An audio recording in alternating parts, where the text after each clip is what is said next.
बरसात की एक रात, एक हफ्ते के लिए बेटे के साथ मॉन्ट्रियल आई थी। अनिरुद्ध के स्कूल का एक कंपटीशन था जिसका फाइनल यहाँ पर होना था। पति रवि भी आने वाले थे साथ में, परंतु इन वक्त पर ऑफिस का एक प्रोजेक्ट आन पड़ा था जिसके लिए उन्हें एक हफ्ते के लिए रशिया चले जाना पड़ा। अतः मुझे ही मजबूरन ऑफिस से छुट्टी लेकर कनेक्टिकट से ड्राइव करके अनिरुद्ध को लेकर यहाँ आना पड़ा था। मैं शहर के अंदर ड्राइव तो कर लेती हूँ, ऑफिस जो जाना होता है रोज।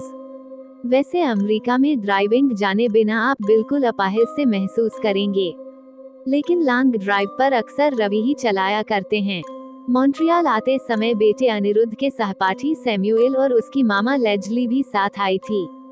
सैम भी उसकी टीम में था। लेजली के साथ होने से फायदा ये हुआ था कि उसने और हमने आधा आधा ड्राइव कर लिया था, इसलिए बातों बातों में सफर का कुछ पता ही न चल पाया।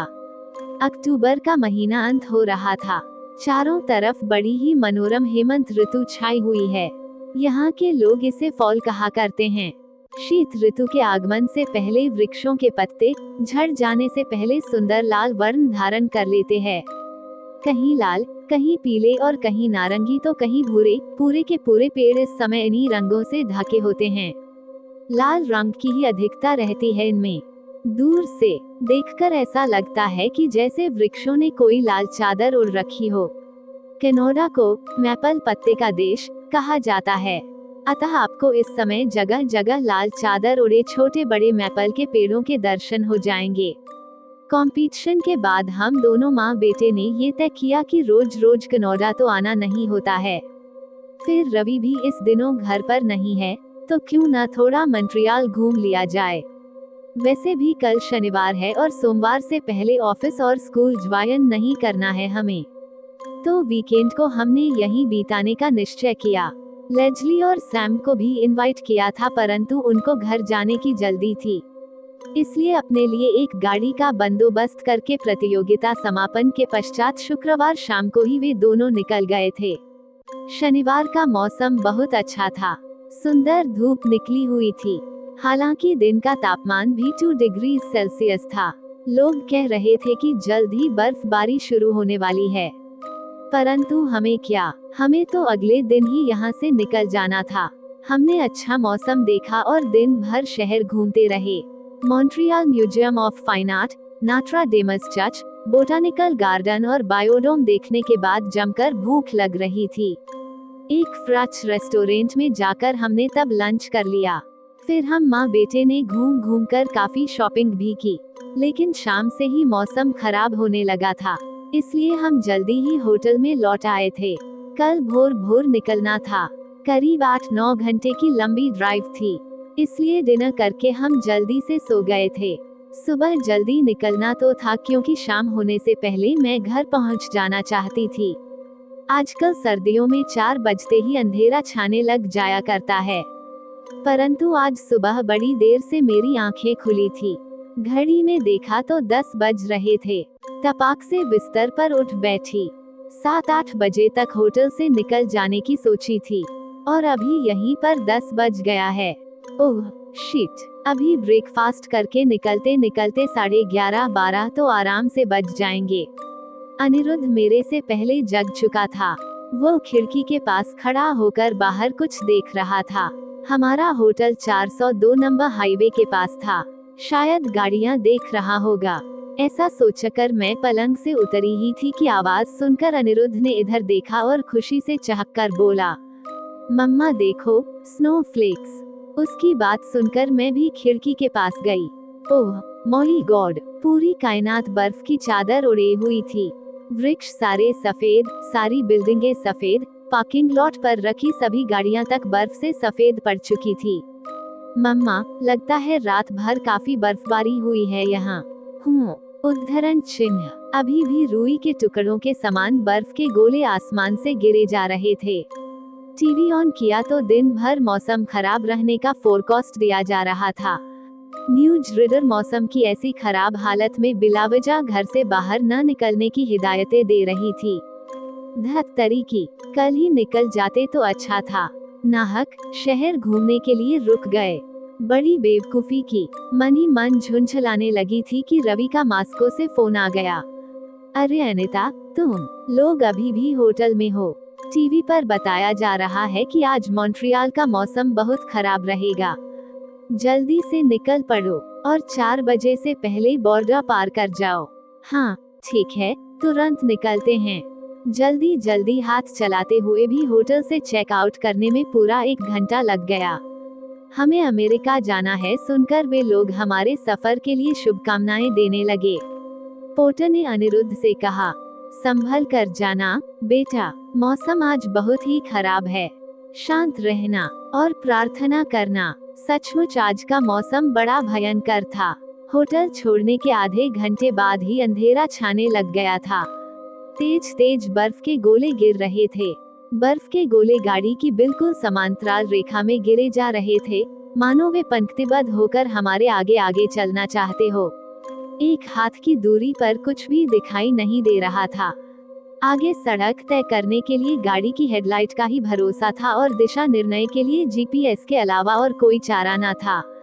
एक हाथ की दूरी पर आगे सड़क है अथवा खाई, कुछ भी खाली आंखों से देखकर पता नहीं चल पा रहा था। जीपीएस जहां हमें मुड़ने को कहता था हम वहीं मुड़ जाते थे। तकरीबन 3 घंटा ड्राइव करने के बाद हम चाय के लिए एक जगह पर रुके। मौसम अब भी काफी खराब था। घर कब पहुंच पाएंगे यह मालूम न था।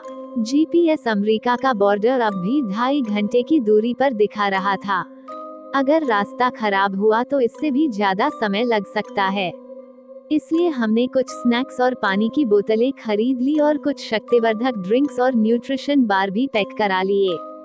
2 घंटे चलने के बाद एक जगह पर पहुंचकर जीपीएस सिग्नल ने काम करना बंद कर दिया। अब तक चारों तरफ घुप्पा अंधेरा था। हम राजमार्ग पर सीधे सीधे चले जा रहे थे। अंधेरा इस तरह था कि आसपास कुछ भी ढंग से नहीं दिख रहा था। अनिरुद्ध डर के मारे चुप हो गया था।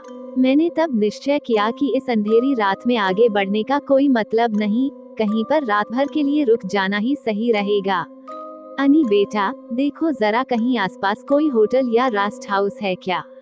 मैंने सामने सड़क से नजर हटाए बिना ही उससे पूछा।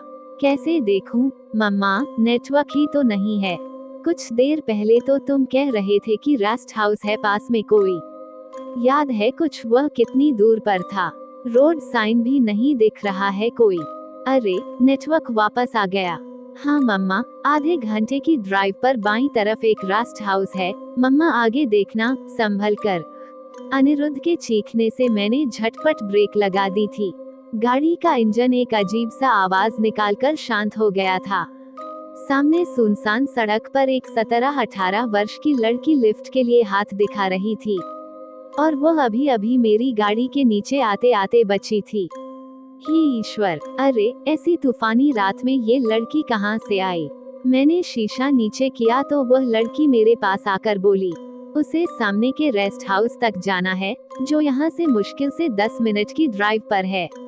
अगर लिफ्ट मिल जाए तो हमेशा वह मेरी शुक्रगुजार रहेगी। मैंने उससे पूछा कि उसके साथ में कौन है। उत्तर में उसने कहा कि वह अकेली ही है। उस रेस्ट हाउस के केयर टेकर की बेटी है, वहीं रहती है। उसने अपना नाम बताया, लिंडा।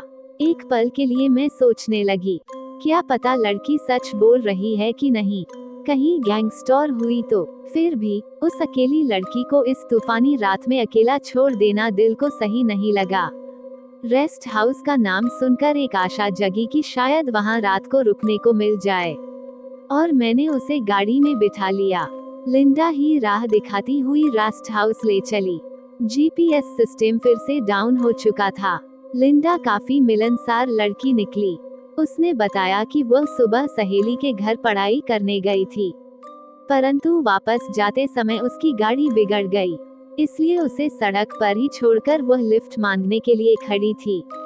हमने थोड़ी दूर पर सड़क के किनारे खड़ी उसकी गाड़ी को भी देखा। तब उस पर से हमारा सारा शक दूर हो गया। लिंडा ने हमसे पूछा कि हमें कहाँ तक जाना है। अमेरिका सुनकर वह बोली कि आज रात को वहाँ न जाएं। मौसम का और बिगड़ने का अंदेशा है। सच ही कह रही थी वह। अब तक बिजलियां भी कड़कने लग गई थी। बर्फ की बारिश तो सुबह से लगातार हुई जा रही थी। रात को और भयंकर तूफान का अंदेशा मुझे भी अब होने लगा था। अब हम रेस्ट हाउस पहुंच चुके थे। रेस्ट हाउस में हल्की सी रोशनी जल रही थी। चारों ओर अंधेरा छाया हुआ था। दूर से ये रेस्ट हाउस नजर भी न आता था। शुक्र है कि हमें लिंडा मिल गई थी, वरना इस रेस्ट हाउस को ढूंढ पाना नामुमकिन था। लिंडा ने अपने पापा मिस्टर स्मिथ से हमारा परिचय करवाया। पिता और पुत्री दोनों ने लिफ्ट देने के लिए बहुत बार हमें धन्यवाद दिया और एक रात के लिए उनके इस रेस्ट हाउस का अतिथि बनने का अनुरोध किया। हम और क्या करते, आगे जाना मुश्किल था, इसलिए रात को वहीं रुकने का फैसला ले लिया। रेस्ट हाउस पुराने जमाने का था, रखरखाव के अभाव में थोड़ा टूट फूट गया था और इस समय पूरा खाली था। पूछने पर मिस्टर स्मिथ ने बताया कि गर्मियों के समय काफी लोग इधर आते हैं, परंतु इस समय यहाँ कोई गेस्ट बमुश्किल ही मिल पाता है। बहरहाल हम काफी थके हुए थे, इसलिए चिकन सूप और सैंडविच खाकर बेड पर लुढ़क गए। बेड बड़ा आरामदायक था, हालांकि हमारे कमरे में फर्नीचर नामात्र को ही था। एक डबल बेड, कोने में एक क्लोजेट, एकमात्र चेयर और एक छोटा सा तिपाया। मम्मा, लगता है ये कमरा काफी समय से बंद पड़ा था। देखो कुर्सी पर कितनी धूल जमी हुई है। लेटे लेटे अनिरुद्ध ने मुझसे कहा। नींद से मेरी आंखें तब तक बंद होने लगी थी। किसी तरह मैंने उससे कहा, बेटा सो जा, सिर्फ रात भर का ही मामला है, भोर होते ही निकल लेंगे। सुबह जब आंखें खुली तो मौसम साफ हो गया था। सुंदर धूप निकल आई थी, हालांकि तापमान अब भी माइनस पर ही था। बाहर का नजारा देखते ही मन खुशी से झूम उठा। ये रेस्ट हाउस घने जंगल के बीच में था। चारों तरफ प्रकृति अपनी सुंदर छटा बिखेरी हुई थी। नहा धोकर साथ लाए हुए स्नैक्स से ब्रेकफास्ट करके जब हम रवाना होने को तैयार हुए तो पिता पुत्री में से किसी का भी दर्शन न मिला। जीपीएस अब भी नदारद था। हम जल्दी ही इस जंगल से बाहर निकल जाना चाहते थे।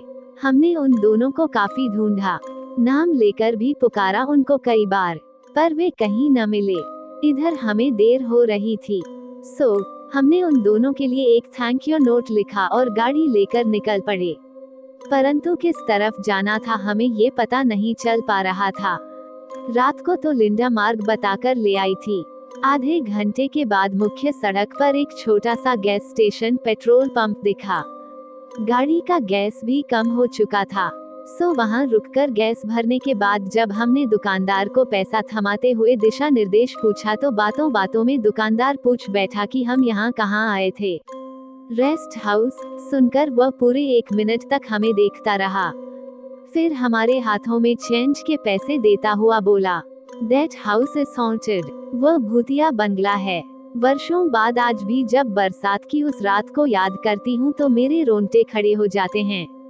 कैसे उस लड़की या भूत ने उस भयंकर तूफानी रात को हमारी जान बचाई थी, हमें रात भर के लिए शरण दिलाई थी। भूत प्रेत पर विश्वास न होते हुए भी उस घटना को मैं आजीवन भूल नहीं पाऊंगी। यदि ये कहानी आपको पसंद आई हो तो अपने दोस्तों और अन्य लोगों के साथ शेयर जरूर करिएगा।